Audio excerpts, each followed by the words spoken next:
A new study has discovered that we are far more dependent on America's great debt creation machine than most of us would have ever dared to imagine. Today, debt is involved in most of our major transactions. In order to purchase a home, most of us go into debt. The same thing is true when most of us buy a vehicle. Total credit card debt is well over $1 trillion, and total student loan debt is now over $1.5 trillion. Corporate debt has more than doubled since the last financial crisis. State and local governments are absolutely drowning in debt and unfunded pension liabilities, and the federal government is more than $22 trillion in debt. The Federal Reserve and the too big to fail banks are at the core of this insidious debt-based system, and it has been systematically destroying the bright future that our children and our grandchildren were supposed to have.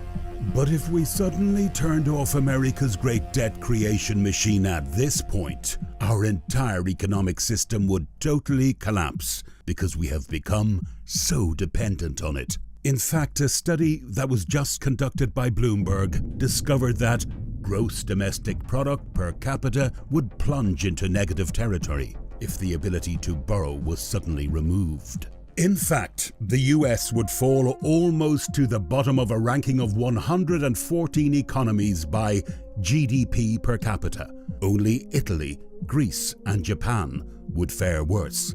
That's a seismic shift from America's comfortable number 5 spot on a list based on conventional measures. Our massively inflated debt-fueled standard of living is completely and utterly dependent on the continual creation of more debt. In essence, this study found that without debt we wouldn't have much of an economy at all. In fact, Bloomberg says that US per capita income would collapse from $66,900 a year to negative $4,857. To get this somewhat dystopian measure, Bloomberg took each economy's 2020 GDP as projected by the International Monetary Fund as a starting point. We then adjusted the number by removing the ability to borrow, while adding reserves to create an alternative wealth measure. So, the only thing keeping us from complete and total economic collapse is the fact that debt is flowing like wine. But what would happen if some sort of major national crisis erupted someday and all of a sudden everyone was afraid to lend money?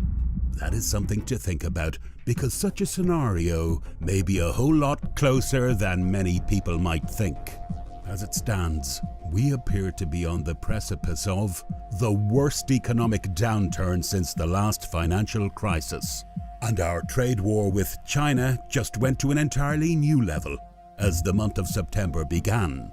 The biggest reason for last week's torrid stock market rally was rekindled optimism that the escalating trade war between the US and China may be on the verge of another ceasefire following phone conversations, fake as they may have been, between the US and Chinese side. This translated into speculation that a new round of tariffs increases slated for this weekend may not take place or be delayed. However, that did not happen, and with no trade deal in sight, at 12 a.m. on Sunday, the Trump administration slapped tariffs on $112 billion in Chinese imports.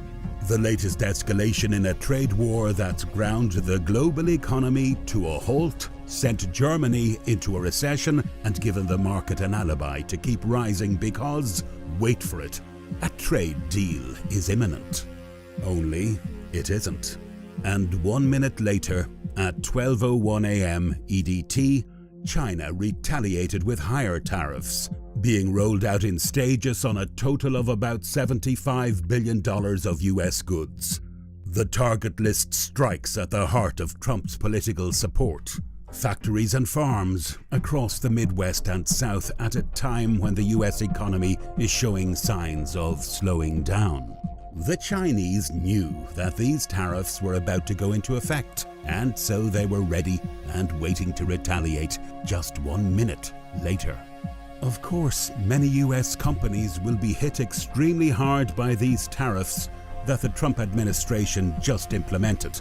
The following comes from CNBC. That means that when an electronics company imports a TV, or a smart speaker, or a drone from China, starting September 1st, it will have to pay a 15% tax to the US government. Eventually, this will end up raising prices on gadgets and other products for people in the United States, said Bronwyn Flores, a spokeswoman for the Consumer Tech Association, CTA, a trade group that represents 2,000 different companies in the electronics industry, including brands like Apple and LG, and retailers like Walmart and Best Buy. Basically, people are not going to be able to buy as much stuff during the holiday shopping season, and overall economic activity will be slower than it otherwise would have been. Meanwhile, President Donald Trump said trade talks with Beijing are still planned for September after a new round of tariffs went into effect on Sunday. "We are talking to China. The meeting's in September. That hasn't changed," Trump told reporters Sunday on the White House South Lawn after returning from Camp David. These sorts of comments helped stabilize the financial markets last week. But if there was any hope that a trade agreement was imminent, we would not have seen both sides impose new tariffs on Sunday. And now we are moving into the month that is traditionally the worst for Wall Street. Investors may breathe a sigh of relief that August, typically a volatile month for stocks, is over, but history shows that September could even be worse for Wall Street. Since 1950, September has been the worst month for the S&P 500 index, which has dropped, on average, 0.5% during the month, a phenomenon referred to as the September effect. According to Dow Jones market data, the average decline of the Dow Jones Industrial Average in September is 1%, while the Nasdaq Composite generally sees an average fall of 0.5%. August was a burst of volatility for most investors, and we expect that to continue in September, LPL Financial Senior Market Strategist Ryan Detrick said in an analyst note on Friday. Markets entered the month expecting a second rate cut by the Federal Reserve, but weighed down by uncertainties surrounding the US-China trade war, as well as fears that slowing global growth could spill over into the US. In life, what people do is far more important than what they say, and what Warren Buffett is doing with his money right now speaks volumes. During the second half of 2019, a lot of the experts are warning about the possibility of a market crash, and corporate insiders have been selling stocks at a rate that we haven't seen since the last financial crisis. Buffett became one of the wealthiest people in the entire country by aggressively investing his money. But now, instead of pumping his company's cash into the stock market, Buffett has decided to hoard it. In fact, Berkshire Hathaway currently has $122 billion that is just sitting there and doing nothing at all. Warren Buffett, known for being one of the world's most prescient investors, has kept quiet on whether US equities are too expensive at a time when the global economy is slowing, Bloomberg reports.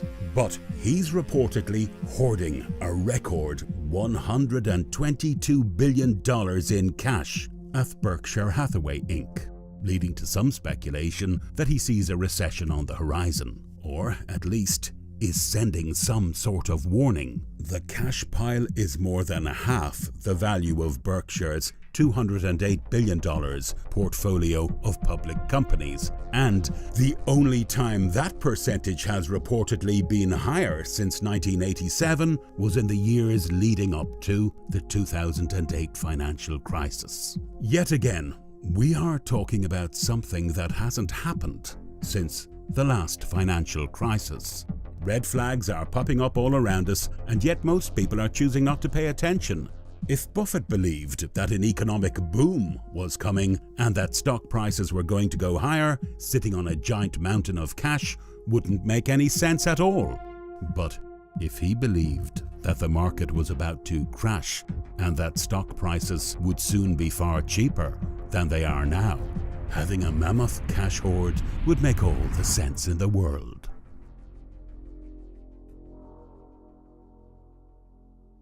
Without a doubt, the market is more primed for a crash than it has been at any point since 2008.